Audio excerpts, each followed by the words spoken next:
Welcome back, everyone, to the Sideline Report. And we have Sal Paolantonio as a special guest today. Sal, we've been talking a little bit about the NFL and all that, but let's talk a little bit about you. Let's give our viewers a little bit of background on Sal and how you got started. Well, I've been married 42 years to a woman I met in college. Her name is Lynn. And we have 3 married daughters and 3 granddaughters. So that's the most important thing in my life. I'm very proud of that. I started out as a surface warfare officer in the United States Navy in the Pacific Fleet, and covered politics and government in Philadelphia for the Philadelphia Inquirer in the 80s and the early 90s, and then transitioned to the Philadelphia Eagles. It was a pretty interesting transition. There was a guy named Mark Bowden. He was covering the Eagles. I'll make the story very short. And he was one of the best reporters anyone had ever seen. And the newspaper editor at the time sent him to Somalia to cover the war in Somalia. And he met Jerry Bruckheimer and wrote Black Hawk Down. Wow. Yes, and I was tapped to cover the Eagles. I was sitting next to him in the newsroom, and they said, "Yeah, Sal, you're going to cover the Eagles now." And a year later, I wound up at ESPN. So, I mean, one man's decision with 2 reporters put us on the launch pad, and I've been at ESPN now for 20. This is my 26th season. That's a blessing. Yes, really totally. Is. I totally am blessed, without a doubt. You got to be in the right place at the right time, no question. Yeah. So Sal, first of all, thanks for serving our country. We appreciate, your service to the country. So we want to first thank you for that. It was an honor to serve, Lou. Honor to serve. Yeah, there's so many storylines with the Washington football team. I mean, there's the name, there's all the assistant coaches like McVay and LaFleur and Shanahan, who are now head coaches somewhere. But I think besides Haskins, which we talked about, the number one storyline here on the field has got to be the coach that they brought in.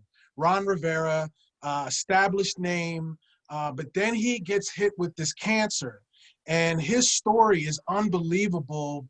The last game when they had the coach's corner, it's emotional for him. He's got to get IVs and stuff like that. Your thoughts on just him as a man and what you've seen and how and if he can even galvanize this team short and long term? It's a big subject, and I've known Ron Rivera since he was a player. When he was a coach here in Philadelphia, he was coaching with the Carolina Panthers. I know his wife, Stephanie. I know his daughter, Courtney. I was there in the coach's corner with our camera for Sunday NFL Countdown when he was with his wife and daughter, and they were looking at the coach's corner and the cardboard cutouts and his family and his friends, even his 3 dogs.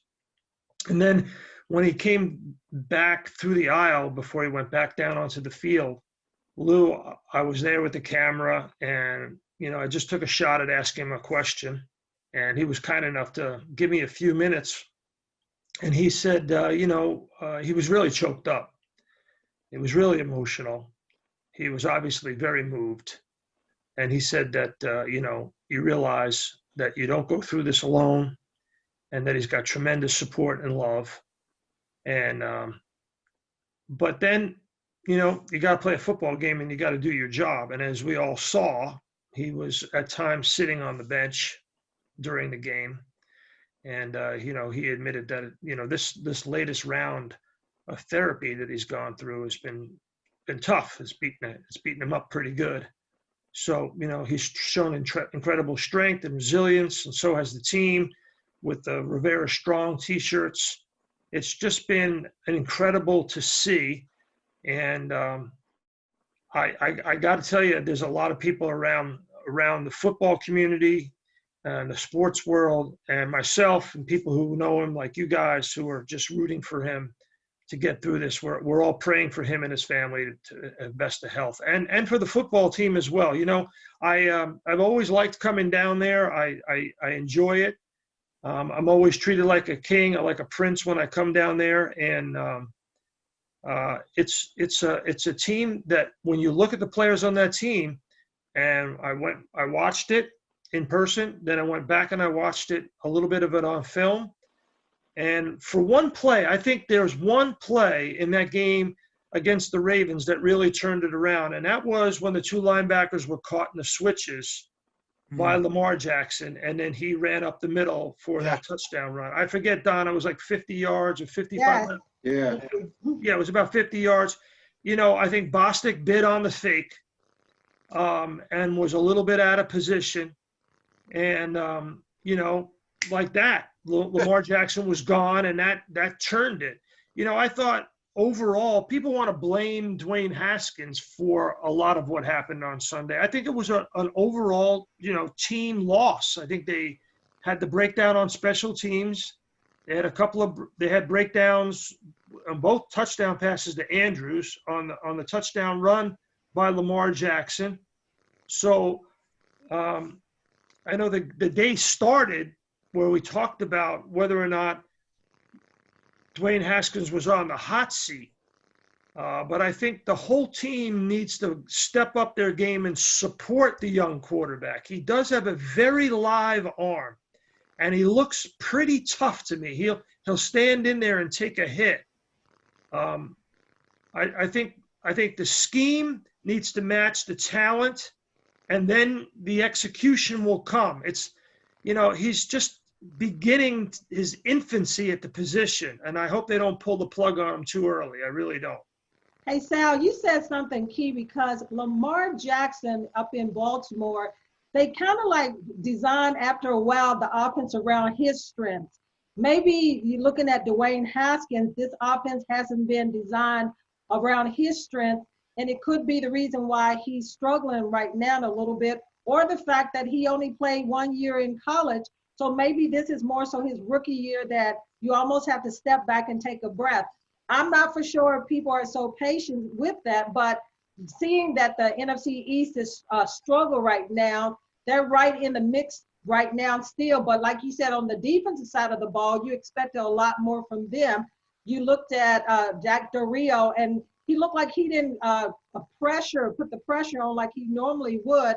So it was a lot of mistakes to me in that game, from the defensive side of the ball to the offensive side of the ball. And when you look at this team as a whole, they do have great talent. Receivers have to step up a little more than just Terry, because I think they're lacking right there in the receiver core, and they haven't been able to get that running game going yet. All right, and Sal, we got about a minute left. Let's talk a little bit about the upcoming game with the Rams, and also just, if you guys have any kind of prediction on the Ram game and what you think they have to do. So we've got about 30 or 40 seconds. Sal, you want to start with that? Yeah, I'll be real quick. I think the most important thing is to dovetail what Donna just said. Jack Del Rio needs to get pressure on Jared Goff. The Eagles could not do that, and he ate the Eagles alive. And if they just sit back there and play coverage, they're going to lose the ball game big, like the Eagles did. So I think that's the most important thing.